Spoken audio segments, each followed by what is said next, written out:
Stop trying so hard to manifest. You feel like you need it now. The money to make you happy. The cars to make you happy. The luxury experiences to make you happy.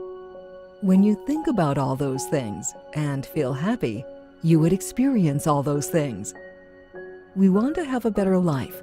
We want to bring into our life and manifest the things we think will make our lives better and more enjoyable. But this is an attraction-based reality. If you don't enjoy the life you have now and are grateful for what you have, you'll always be in that reaching state, always out of reach of your desire.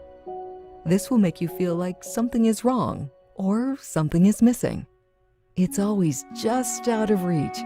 You'll have to stop trying so hard to manifest what you want. You need to break the loop, and you need to focus on your desire more than you focus on your current reality. This is now easier than ever before today, all thanks to this incredible new manifestation script that you can learn more about if you click the button below with urgency. Caution: this script is so powerful that others have already gotten access and are now manifesting their wildest dreams at lightning speed.